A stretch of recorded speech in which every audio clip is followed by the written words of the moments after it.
So rules for thee and not for me. So you guys eat bananas and you eat granola, but I'm not going to eat anything because I'm the coach. I'm not going to eat anything yet because I'm trying to stay as fit as possible. I'm losing the battle right now, but we're trying to stay on top of it. Are you doing some intermittent fasting? Is that what's Definitely. happening? Do you have any energy? Are you angry every morning? Are you cranky? No, absolutely not. I'm good in the morning. Where it gets me is in the late evening. So if I eat, 7 or 8, I'm up till 12 or 1, working on things, and then I got to lock the refrigerator. Working in the morning. What time are you up? I'm usually up by 7. Okay. I'm not your doctor, but that's not enough sleep. I say that. Rules for thee and not for me.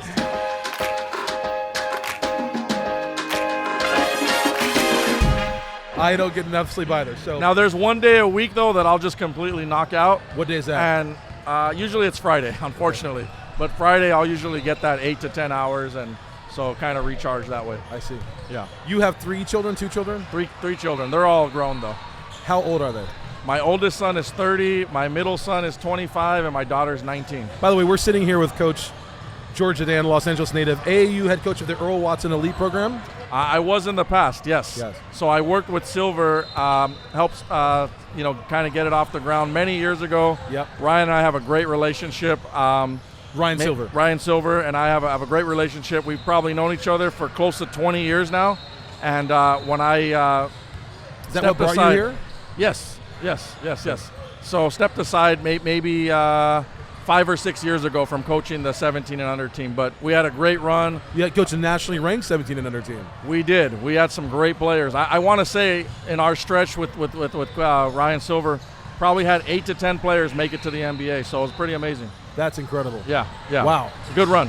Anyone that your average person listening to the podcast would know? Josh Green. So Josh Green was a McDonald's All-American for us, was in the program for many years. We still have a great relationship to this day and plays for the Dallas Mavericks. You've coached over 30 Division I players in the past few years alone, many more than that overall. Yes. You have you're known as a hard edge or a rigorous and disciplined coaching style? I would say so, yes. That's fair. You got your start in coaching because you started coaching your kids' teams. Yes, you've done your research. I've done a little research, but what's interesting to me about that is that's a wonderful journey from there to here, because now you're tell everyone what you're doing right now in terms of coaching. I don't want to talk for you, so I appreciate it. What are you doing right now in coaching? So I run Veritas Academy. We're going on to year 6. Yep. So Veritas is essentially a national high school prep team, 9th through 12th. The interesting twist about our program is that we bring kids from not just the U.S., but all over the world. So currently our roster is comprised of kids from Ecuador, kids from Senegal, kids from Colombia, kids from the Philippines, kids from Mexico, along with our American players. So it's a very unique group. It's a very different sort of way to do basketball. How are they finding you, and how are you finding them? I think it goes both ways. Some kids will search us out, send highlights, send clips. Other ways, we have certain scouts that we trust, or certain people that we trust their judgment. But lately it's been just my son and I, my assistant coach Eli Zedan, going to different FIBA events, going to different countries, and trying to search out talent with our own eyes so we can kind of get a gauge as to what we're looking for. So to that point, what are you looking for? Are you looking for someone who can create off the dribble, make their own plays? You're looking for someone who can fit in your system? I'm looking, believe it or not, it's kind of odd. I look at body language. I look at what do you mean? Like if they miss a shot, they slouch their shoulders? They miss a shot, they're shrugging their shoulder, they screw up, the coach yells at them, and they get upset. They're looking at their parents in the stands. These are the things that I look at first, and then if those things sort of pass, then it's like, okay, what does he do well? And the goal is to find someone that does something really well, so we can develop other skills and other mindsets, but if you can't do one thing really, really well, we're usually not going to be very interested. Give me an example of that. You got to be an elite shooter. Are you an elite athlete? Do you have elite size? And then you're putting the puzzle pieces together every year to make a composite of a team. Exactly. Are you good at that? Have you gotten better at it? Are you still working at it in terms of being able to put the right puzzle together for the right? Full disclosure, I'm not the best evaluator of talent. When kids send me videos or highlights, to me everybody looks like a pro. So I'm not the best. I lean on Coach Charlie Torres and my assistant coach Eli Zedan for a lot of that. But I do have sort of what I like, which is coachability, toughness, more interested in team than just themselves. And like you said earlier, I am a demanding coach. There is a certain style that we want, and it's not for everybody, especially in the 2023 year. I am not Meaning for what? everybody. Meaning what? You know, you have parents that think they know everything. You have kids that think they're NBA players. I just at a point in my life where I just want to coach kids and be part of families that enjoy what we do, appreciate what we do, and then it's a match. Then it's like the families are loyal, the kids are loyal, and we take care of them. What's the value proposition you're offering them? Hey, I'm going to be hard-nosed, disciplined, tough on your kids in return for? In return, your son's going to graduate from high school. We have a 100% graduation rate, which isn't a big deal. But we also have 100%. You say it isn't a big deal? Well, most high schools graduate. Most private schools will graduate their high school kids. Okay. But what's a really big deal for us is we placed 25 kids at the college level over the last 5 years. We have a 100% college placement rate. That's very unique. So the proposition is, if you let me do my job, your son's going to go to college, and your son's going to go to college for free. Do you find a lot of people who have an issue with that, or is it 100% embracing of culture from parents? You know, I think there is some pushback because our staff is, like I said, in the gym. Everyone says, I want to work, I want the smoke, I want to play the best teams, I want to play at the highest levels. The teams that we play it's the best league in the world, basically. And so, why do you say that? Well, because they have the most NBA players, they have the highest ranked teams, they have the most Nike rated play. Here in Southern California, or is it No, we play across the country. Okay. Yeah. Explain, so to the people who don't know what league you play in, tell them about what league you play in and why it's the best. Over the last 5 years, we played in the grind session, which has been absolutely phenomenal. They've had over 100 NBA players in the last 10 years come out of that league. This year, we're going to be moving over. It hasn't been announced completely yet, but I think we can speak to it. EYBL 2.0. So Nike's doing a scholastic prep school league, which comprises of Montverde, IMG Academy, Oak Hill, Arizona, Dream City, Arizona Compass. So you're talking about the highest ranked teams in the country traveling, playing almost like a college schedule. And so when parents tell me that their kids are NBA guys, you know, it just becomes a situation where it's like you have NBA aspirations but not the work ethic. By the way, we broke some news here. Veritas is going to EYBL 2.0. We so did. In that, have you always been hard-nosed? Because we're going to get back to this notion of you coaching your children and then moving on from there. Right. Were you hard-nosed with coaching your kids? Did you start out that way? Did you throw a chair across the court a la Bobby Knight? I've gotten a lot better in my older years, but Ryan being more hard-nosed or less hard-nosed? No, less. Oh. I mean, I'm still as competitive as can be. As you can see, I'm sweating up a storm because we just played a game that I didn't coach in, and I'm still sweating. But you didn't coach it. Your assistant I just coach? sat and watched. Yeah, my assistants were coaching. Are you doing that to empower them? Are you doing that because you need a break? 100%. I'm doing that. You're really good at this. I'm doing that to let my coaches coach and let them feel like they have a voice, and also so I can learn something from them because they're younger than me. They might have a different roster, a different lineup, different way to call plays. But I'm also doing it because I am hard-nosed and I don't want the players to get tired of my voice. And so that's interesting. when I start with them officially, it'll be a situation where we start in October, mid-October, I'll start coaching them, and they're going to hear me yelling from October to March. So I don't want them to get sick of it. Because it just becomes white noise. It just becomes, But you're doing it for all those other reasons, empowerment for you to learn, which is an interesting thing for a head coach to articulate. Absolutely. I have a really good staff. Is that one of your superpowers, one of your skill sets that are unique, the ability to surround yourself with a good staff? In years past, I was micromanage everything, and it worked. I had a lot of success as a coach, had some great programs, had a lot of success with West Coast Elite.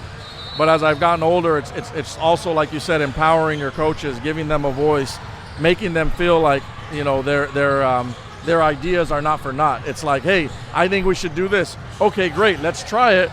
But if it doesn't work, I'm going to get on you. You mentioned that your son is an assistant coach? Yes. Did you learn to not loosen the reins necessarily, but did you learn to have a broader understanding or appreciation or approach to coaching because your son told you, Dad, lay off, I got this? Or was it something else that happened? What was the catalyzing agent for that? It's a combination of that, but also, to be perfectly honest, as our profile has risen, and as we've become a Nike Elite High School, as we're going into these different leagues, as we're starting to get kids to play at the highest levels, nobody wants to see some Latino guy running down the sidelines, like you said, throwing chairs, yelling at the refs at every single call. I'd like to see that, but that's well, me. I have it in me, yeah, definitely. Getting kicked out of games, you know, that was my sort of MO many years ago. And I always respected Ryan Silver for allowing me to work through it and coach and be who I was. And then he would like pull me in and like, hey, coach, we got to do this. We got to try. And I'm like, oh, okay, well, I mean, great. it's an alchemy here. I mean, we're talking about an art and a science and intellect and emotion all in one. It's, Yes. you know, Yes. you're talking about really refined stuff when it's really working right. So you got to absolutely, absolutely. take its shape. So now I just sort of pick and choose, I guess, the battles, with whether it be with an official, whether it be with players, whether it be with whomever. Just trying to be smarter about it.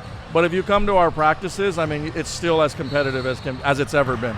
You talk about the dynamic with Ryan. You guys were coaching together. He was running an organization that you were coaching. He was the director and founder of, at the time, it was Earl Watson Elite, and then that morphed into West Coast Elite. But I had been with Ryan through many different iterations of basketball, and he'd always been sort of a director coach. And then I sort of became his right-hand man as his coach, and he was the director running the show. So he's brought up a lot, maybe not so surprisingly, in some of these interviews. What about him makes him unique in that regard? With Silver is like, he has like the most tremendous work ethic of anyone I've ever been across, and I've been around a lot of successful people. I mean, that sounds hyperbolic. Is that true? I'm like, the guy would be like, okay, we're gonna meet at 5 a.m. We're gonna drive to Tucson, Arizona. We're gonna meet with Sean Miller. We're gonna recruit this kid. Then we're gonna drive back to Phoenix. Then we're gonna have dinner in Scottsdale. Then we're gonna get on the plane, and then I mean, just like. How long ago was this? This is probably 7-8 years ago. So it wasn't just last week that you saw this. No. And the guy, I mean, I can ring him at midnight or ring him at 7 a.m. He's up, he's on it, and just like it just inspires you to get off your butt and work also, you know, and do things and compete and try to win at everything that we're doing. But yeah, that's one of the things that I think I got to see, you know, firsthand from Silver, and also. You know, he's not going to sugarcoat things. You know, he's going to tell you what he thinks. And it seems like you like that. I love it. You respond to that. I love it. You know, we live in a world where people just don't want to be super upfront and super honest, and I think that's the problem with basketball. You know, if your style, which is more direct, you like that, and you also give that. Yes. You like receiving. If that's a proven successful approach to communicating, why don't more people do it? I don't know. I can't speak to others. I mean, it seems pretty simple. It's really simple. I mean, believe it or not, like the kids that we coach, they want to hear the truth. They want to hear when they're doing well, and they want to be told how great they are, but they also want to be told like, hey, listen, you're really struggling. This is not very good. You think young men want that? They do. Kids crave discipline. What's changed over the last 20 years is kids haven't changed that much. Parents have changed. Wow. Why have parents changed? What's that? Why have parents changed? I mean, there's a lot of different reasons, but I mean, there's no manual, right? There's no booklet that tells you exactly what to do as a parent. So you're always trying to find the right, you know, recipe, the right, you know, sauce, and the more successful you are as a parent in whatever business you have, it's harder to let go and let coaches just work with your kids and develop your kids, because I'm this successful doctor, I'm this successful business owner, I'm the teacher of the year, whatever that might be. It just makes it harder for them to sort of let go. Have you seen that when parents get older, do they start to loosen up a little bit, like you have as a coach? Is it an age thing? Is it a biochemical testosterone thing? Is it something else? Is it wisdom? I just think it's basketball, or sports in general, is so competitive. It's such a big business, and you know, parents sort of become, I guess, delusional in the sense that they think everyone's going to the NBA or everyone's going to play Division I. And so if I could just find the right coach, the right fit, the right team, if the point guard would just pass the ball to my kid every time, like, you're always just sort of searching for something instead of just letting things sort of, sort of come to you. Josh Green, NBA player, going, I think, on 4 or 5 years, was a McDonald's All-American. Right. His dad is one of the most successful coaches in youth in Australia. Never had one conversation with him about basketball and his son. Never. Not one. We talk probably, a few times a year. We're good friends. Now we talk basketball, and now we talk about his son. But when I was coaching, he allowed me to develop his son, and he was the parent, and it worked out, tremendously. George Clooney's asked, is it tougher to act now that you've directed? He said, no, are you tough? George Clooney's been asked, are you tougher on directors now that you've directed? He said, no, I'm easier because I know how hard it is. I understand it a little bit more. Yes. Is that trend? That makes perfect sense because he'd been through it, he'd seen it all, and he allowed me to do it. I mean, even when my son's very short, unfortunately, but he was a pretty good high school basketball player. I never once interjected on any of his AAU teams, on any of his, I would sit in the corner and I would watch. Did you cheer or did you out loud? I wouldn't say a word. Just sit and watch. My son at one point had an 18-year-old coach that put a team together with all his buddies and never said, hey, run this, try this, just let it happen. And I mean, it just made it easier for me. Josh Green, was there a point early on when you knew who his dad was that you thought this is going to be difficult? Did you ever feel like it was going to be a tricky situation with his parent? I didn't know. I mean, he was such a high-profile kid, but he was also one of the hardest-working kids, so it was really easy. Like a dream. Yeah, I mean, he would fly in from IMG in Florida to practice with us on the weekends every weekend, and wouldn't miss anything, and then fly back out to Florida. So why did he come to you out of all the places he could have gone to the country? That was Ryan Silver. That's not me. Is that right? Ryan recruited him. Yeah. I mean, I assisted with it, but he was in the program for I think 3 or 4 years. Because of Ryan. Because of Ryan. What about Ryan? Just never BS the kid. Never BS the family. Told him the truth. Told him what he was going to do, and it all happened. So is that the key? Is being accountable with your words, very straightforward? Do you think that's what people respond to in your coaching? Sometimes you lose kids if you're too accountable, if you're too honest, because it's not what people want to hear. But to me, that's the key, yes. Your kids. You started coaching your kids at what age? My oldest son was probably 8 years old. Eli? No, Ezra. So you have Ezra, Eli, and Ella. Oh, yeah. The 3 E's. The 3 E's. Oh my gosh, I have 3 M's, so I'm not. Oh, I'm not see, casting that's awesome. aspersions. We're on the same. I have 3 M's. Exactly. So when you identify a genius like yourself in the room, you have to acknowledge it. Exactly. So Eli and Ezra. Ezra's the oldest. Ezra's the oldest. So you started coaching Ezra at 8? At 8 years old, yes. When did you realize that coaching was something more than just I need to show up and make sure my kids run the right place? Probably, well, I was really bad at it. And I tell people this all the time. I've spoken on other interviews. Our record was 3 wins, 16 losses, and 1 tie, and I still remember that. At the time. And then the second year, it got a little bit better. And then by the 3rd year, I started to okay, I really enjoy this. I want to see what else is out there. Did you start thinking about it in the off season? Like you started thinking about what kind of plays you were going to run, what kind of team you wanted to build? Absolutely. And then when my middle son started to play, then it became more and this is a local rec league. This is not like competitive basketball, but like a YMCA kind of league. Exactly, and it might as well have been the NBA Finals, and it was so important to me to coach.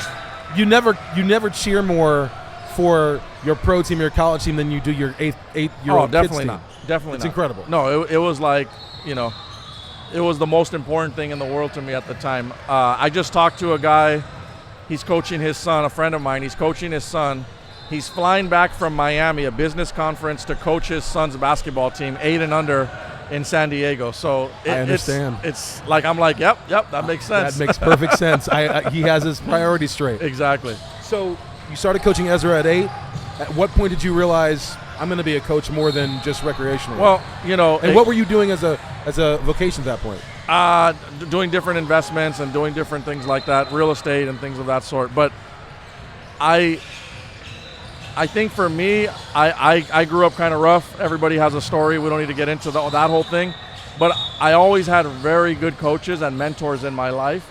So from a very young age, I always thought man, I would love to give back. I would love to be an influence. I played baseball, I played football, I played basketball. I was lucky enough that my mom just kept me busy year round. And I don't think I had great coaches when I was a little kid, but I had great people. And so I don't remember how many wins we had or how many trophies, But I just remember coaches picking me up for practice, going out to eat afterward, telling me I did a great job, stay out of trouble, And as I got to high school, same sort of scenario, just really good mentors. Yeah. And so then that was my life. I was like, I just want to coach. I want to be a mentor. I want to be positive. And so it's going on year 23, 24 now. It's ostensibly counterintuitive, but every coach I've talked to today and many coaches since the start of the Elite, this podcast, talk about the fact that they're doing it to some degree to give back, which is a very interesting thing to me. One would think at a glance, oh, you're a coach, it's egocentric, you get to call the shots. Yeah. There's a selflessness to it. Right. There's definitely an ego. All coaches have an ego. That's not yourself not included, of course. No, I definitely do. Everybody does. Anybody that doesn't admit that. But there is definitely a give back. There is the puzzle that you're trying to build, whether it be with a team, 2 or 3 players. Yeah. I had a meeting with a couple of our kids the other day. One kid's from Mexico, one kid from Ecuador, one kid from Colombia. These kids come from like really different situations than your typical American kid. Basketball in the U.S. is now a middle-class sport. Why do you say that? Look around. Moms and dads, you got Mercedes in the parking lot. It's $17 to park. It's $20 to get in. Like when I was growing up, that wasn't even possible, So, yeah, I mean, there's Bentleys and Porsches, and so yeah, it's definitely a middle-class sport all across the country now. There's no more kids in the hood playing outside playing basketball. It's all trainers and AAU club teams, and it's just, what has that done to the sport? Well, I mean, if you look at like the top players in the world, right? You have Giannis, you have Luka Doncic, you have the kid from the Denver Nuggets right now. The 3 best players in the world right now are not from here. In Europe, in Africa, in Latin America, it's still a very, very poor man's sport. And so there's a certain level of hunger that I believe still exists in those countries. I think here in the U.S., obviously, we have the most talent, we have the most success. I mean, the NBA, is absolutely ridiculously talented. But I think. I think parents, like we talked earlier, just trying to cookie cutter and force situations is not the answer. A lot of times those parents, the parents who are successful, you as an example, you come from a working class background. It gives you, at least it informs or fuels part of your drive, your hunger to succeed. Right. So you succeed, then you have your kids. How do you pass that, who are in the middle class, how do you pass down that tenacity and hunger without messing him up? It's unbelievable, right? So I coached Julia Louis-Dreyfus' son. So Charlie Who then Hall. went on to Northwestern. Yes, so Charlie Hall. And I don't think I'm saying anything that nobody doesn't know, or I hope they don't get upset with me, but she's basically a billionaire. From family money, and she's done all right for herself. Well, not just the show, but there's other, and like the humility and the humble nature of the family, and Charlie, and I mean, it was just an eye opener for me. Like, wow, here's someone that can. At the time, my daughter would ride in her car, and my daughter would come to me, young lady, and Dad. The family's very well. I'm like, yeah, they're super well. Like, how wealthy? I'm like, well, they could buy the Lakers at the time, not anymore. Yeah. And she's like, but we just had pizza and they're the nice. I said, yeah, like nice people come in all different packages and jerks come in all different packages, and that was a really big deal for me to see the family, the interaction, the kid with our team. Like, you would never good work ethic. Oh my God. Dive on the floor, thank you, coach, yes sir. Like, just unbelievable family, unbelievable kid. And so yeah, I don't know what the answer. They had it figured out. They need to they need to go on a speaking tour about it.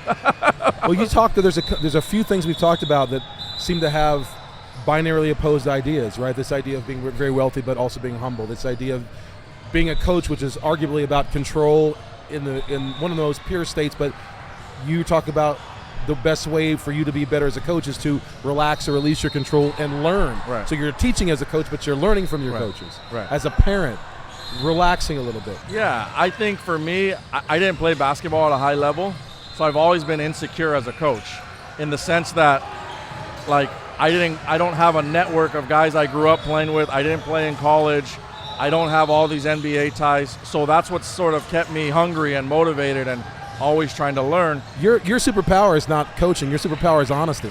Yeah, yeah. 100%. People will, because you're a leader, people will follow you. Right. Is that right? Is that a misassessment? I think that's fair. Wow. Yeah. That's fantastic. I appreciate Wonderful. that. I appreciate it. Go ahead. So like, as I've gotten older, like you said, yeah, it does become about, like, my son played in college. One of our assistants, Charlie Torres, has over a dozen NBA clients that he trains on a every summer basis.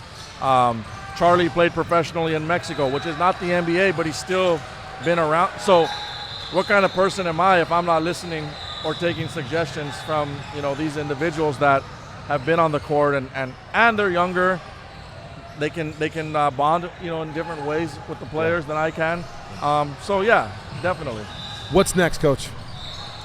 Well, I think for us. Actually, before you answer that, I didn't allow myself to even hear the answer to the original question, which is, there was actually another question to it, which is, when did you realize you were going to be more serious about coaching and walk away from the other vocation in life you had? By the time I was probably in my early 20s.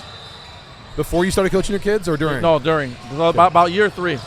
Year 3. Started travel ball, started AAU team. Your kids, you were a pretty young dad. Super. 16? Yeah, good math. If I can't do that, we're both in trouble. Good math. So, by the time I was 16 with my first son, I had Eli when I was 20. I was already married. So, yeah, it's. And then I started super early. You knew you were going to be a coach. Absolutely, fell in love with it. The first moment that you knew that definitively, were you scared? Because that's a big gosh darn life choice. No, I was excited. I mean, and I coached other sports. I coached my sister in girls basketball. I coached. You coach your sister in girls basketball? My sister, yeah. How much younger is she? She's 7 or 8 years. Yeah. So my question is the same question for coaching or having your son on part of your staff as coaching your sister, which is, do you ground them if they don't listen to you? Do they yell at you and tell you, I'm not going to listen to you? I was pretty hard on her. I was really hard on her. I was really hard on my son. But she had a great career in high school. She played at Whittier College. She was an all-conference player. Wow. Now she lives in Irvine, married with a family, very successful. So yeah, I'd like to think that it had some positive effect on what she's done with her life. What has basketball given you? Top 2 or 3 gifts that it's given you? I've been able to travel. I don't think that I'm the type of person that would get up and get in a plane and travel across the country. I born and raised in Los Angeles, and like I said, grew up really poor, so didn't really get out of the 605, 710. I don't know if you're from LA, but sort of area. Yep. I think the relationships, I'm always excited about meeting people that you would never normally talk to if it wasn't for basketball. Whether you're, some former gang member and your kid plays basketball, or you're a billionaire and your kid happens to play basketball, I just enjoy just the different dialogues and the different people that you would meet as we go about our busy lives. You go to Starbucks, you go to the market, you don't talk to anybody. Yeah. I actually enjoy that part of the basketball thing. And then the third thing would be just, I think for me, when a kid commits to a university and realizes that his education is going to be paid for, it's just a huge sigh of relief for me, for the kid, for the family, and that part's pretty unique and pretty amazing. That's a profound juncture in someone's life. 100%. Especially the kids that we bring from overseas. Those kids are here on a student visa. If they don't earn a scholarship. Wow. Yeah. You talked about being that Latino coach running up and down the court, and nobody wants to see that. Right. Basketball, I think at a glance, it's changing, but basketball is not predominantly, I think people think basketball, they think African-American sports. Of course. In Los Angeles, half the population now, Latino, Latinx. Is basketball a color sport, or is basketball a class sport? You've mentioned class a couple times in relation to basketball. Right. What is the unique patois of basketball in LA? I'll put on my Latino hat right now. This is what I believe, and I could be 100% wrong, or I hope. I think that Latinos in basketball are pretty much a non-factor right now. There's one-offs. You have Ginobili, You have the young man, the point guard for the New Orleans Pelicans. You have just certain kids that just sort of figure out and they end up making it. Yeah. In the Latino world, there's no apparatus that allows for a kid at age 8 or 9 to really develop their skills. Like, there's not a bunch of MAP facilities in Colombia or Panama or the Dominican Republic. I believe that if things could get organized, because Latinos are dominant in baseball, they're dominant in soccer, I think there's plenty of athletes and enough talent in Latin America, in the 23 Latin American countries, that you can have 10% of the NBA become Latino within the next 15 years. Now, I know that's crazy. Our goal is we're trying to be part of that sort of solution and be part of that apparatus that organizes, some of these top Latino kids in basketball. I asked you what the future holds. I'm going to ask you briefly, but I also just look forward to seeing how you change the shape of basketball, the face of basketball over the next 20 years of your life. What does the future hold for you in the next 5, 10? I think we continue to put Veritas on the biggest stages of high school, and we continue to try to stay relevant and competitive. If you have all these Latino kids playing basketball and they stink, nobody cares. It's not a cool story. The fact that the boys are competitive and they're going to college makes it sort of relevant. We're getting about 5 kids out per year in scholarships. My goal is to, instead of having 12 to 15 kids, our goal is to have 30 to 40 kids in our program so we can start to change that narrative. Coach, I wish you the best. Thank you so much for taking the time and talking about life, basketball, and everything in between. Appreciate you, man. All right. Have a great day. Thank you. Thanks. You were really good, man. You were really good. That was fantastic.